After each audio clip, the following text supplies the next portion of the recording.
sunflower. This will cover research for high-yielding varieties, widespread adoption of modern farming techniques, market linkages, procurement, value addition, and crop insurance. Dairy development. A comprehensive program for supporting dairy farmers will be formulated.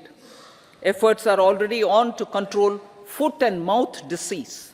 India is the world's largest milk producer with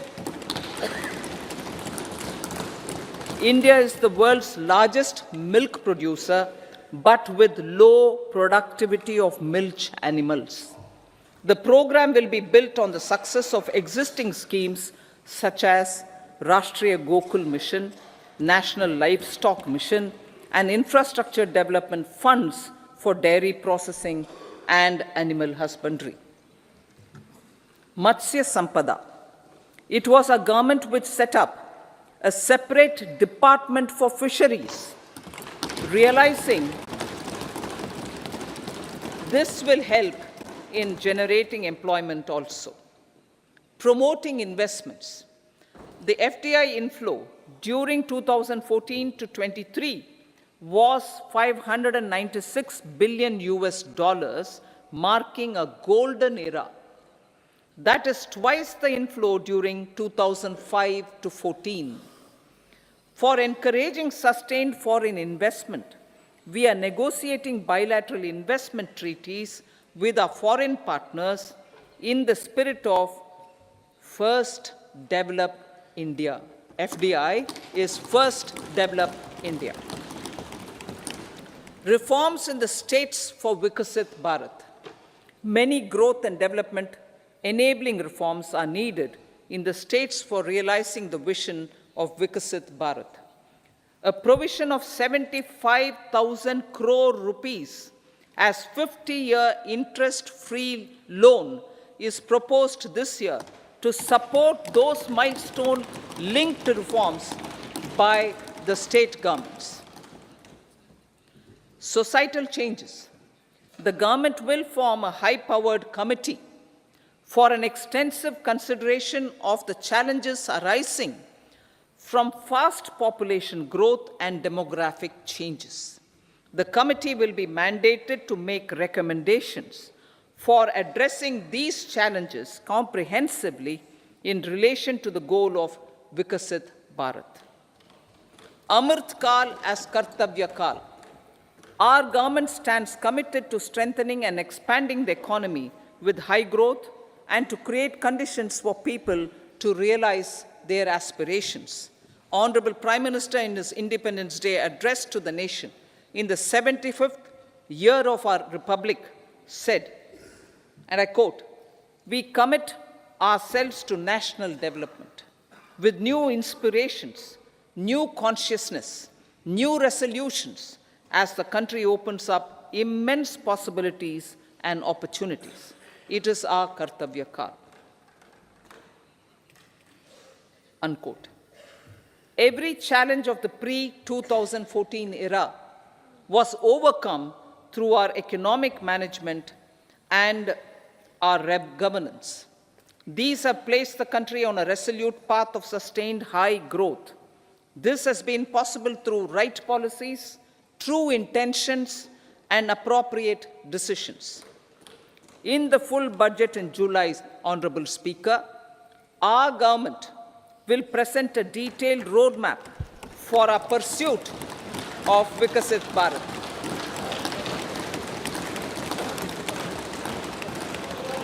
Revised estimates of 2023-24.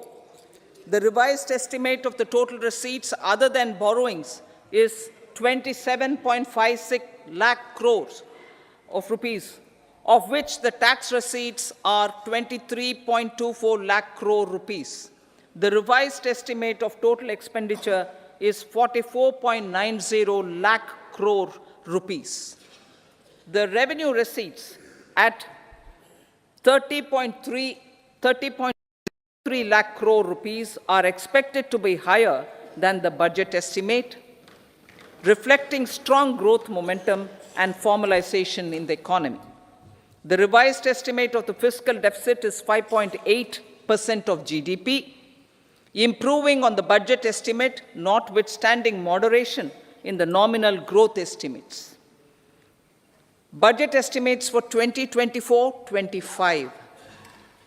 Coming to the year 2024-25, the total receipts other than borrowings and total expenditure are estimated at 30.80 and 47.66 lakh crore rupees respectively.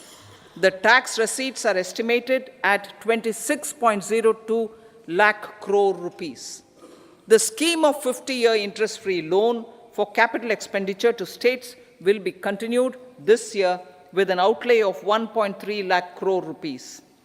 We continue on the path of fiscal consolidation, as announced in my budget speech of 2021-22, to reduce fiscal deficit below 4.5% by 25-26.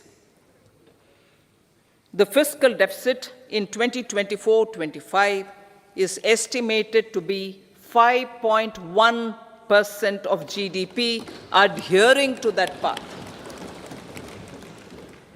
So the gross and net market borrowings through dated securities during 24-25 are estimated at 14.13 lakh crore rupees and 11.75 lakh crore respectively. Both will be less than that in 23-24.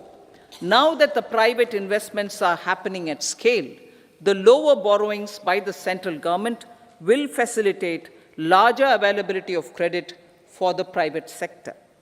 Vote on account. I'll be seeking vote on account approval of the Parliament through the appropriation bill for a part of the financial year 2024-25. I will now move to Part B. Honorable Speaker, sir, over the last 10 years, the direct tax collections have more than trebled and the return filers swelled 2.4 times. I would like to assure the taxpayers that their contributions have been used wisely for the development of the country and welfare of its people. I appreciate the taxpayers for their continued support. The government has reduced and rationalized tax rates. Under the new tax scheme, there is now no tax liability for taxpayers with income up to 7 lakh rupees, up from 2.2 lakh rupees in the financial year 2013-14.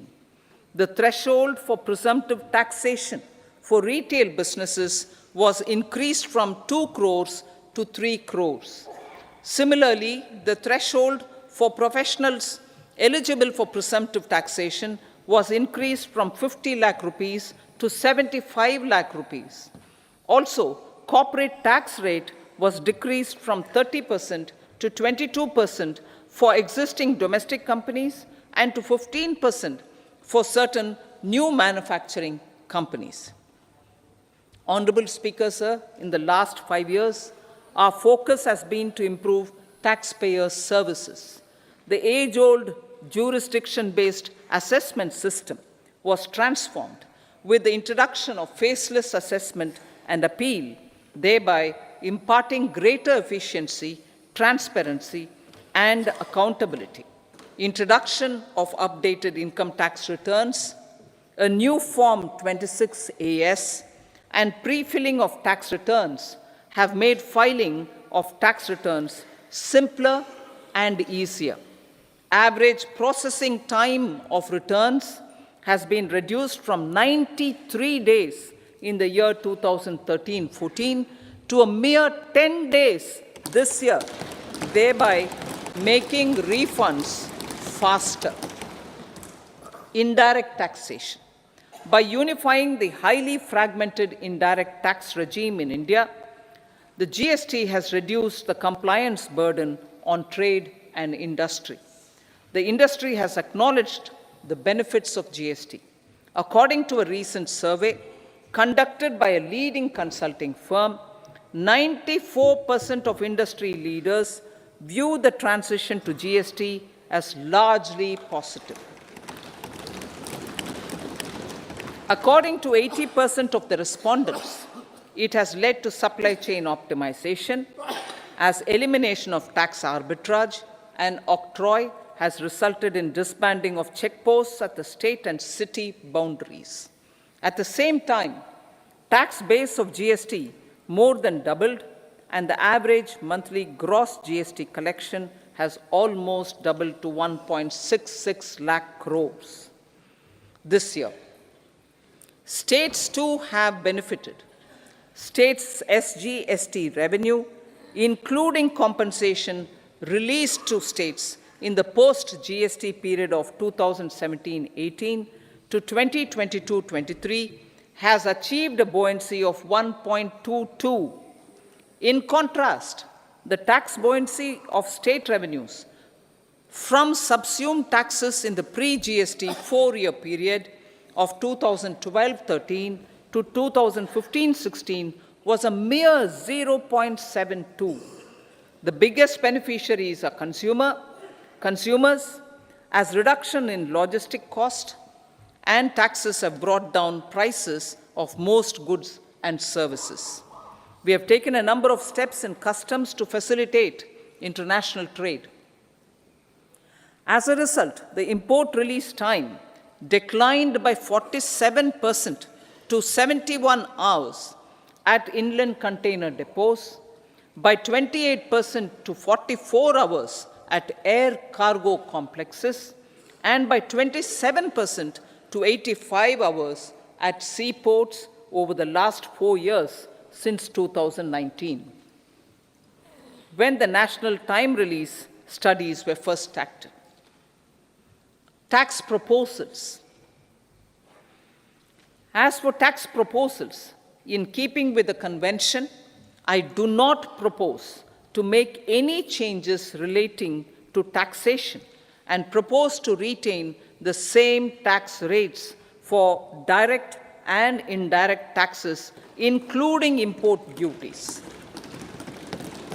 However, certain tax benefits to startups and investments made by sovereign wealth or pension funds, as also tax exemption on certain income of some IFSC units, are expiring on 31/3/2024. To provide continuity in taxation, I propose to extend the date to 31/3/2025. Moreover, in line with our government's vision to improve ease of living and ease of doing business, I wish to make an announcement to improve taxpayers' services.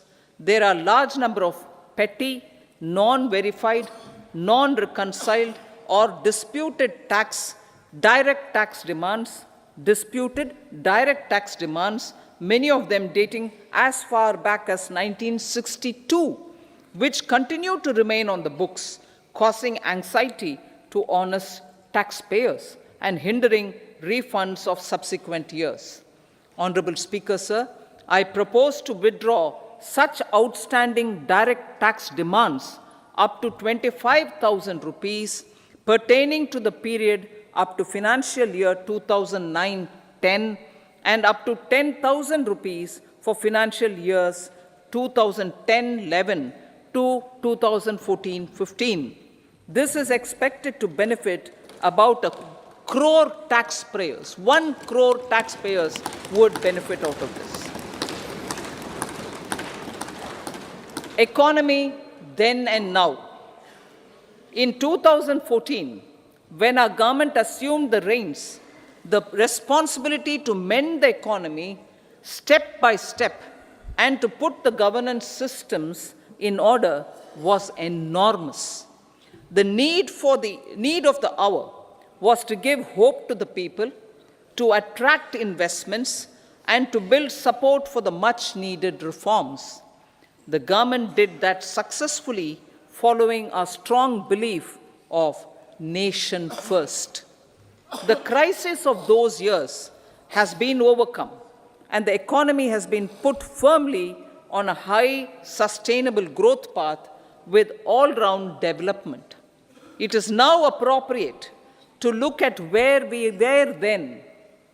I repeat, it is now appropriate to look at where we were then till 2014 and where we are now, only for the purpose of drawing lessons from the mismanagement of those years.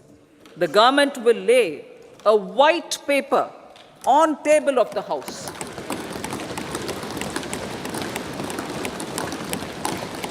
The exemplary track record of governance, development and performance, effective delivery and Jan Kalyan has given the government trust, confidence and blessings of the people to realize whatever it takes, the goal of Vikasit Bharat with good intentions, true dedication and hard work in the coming years and decades.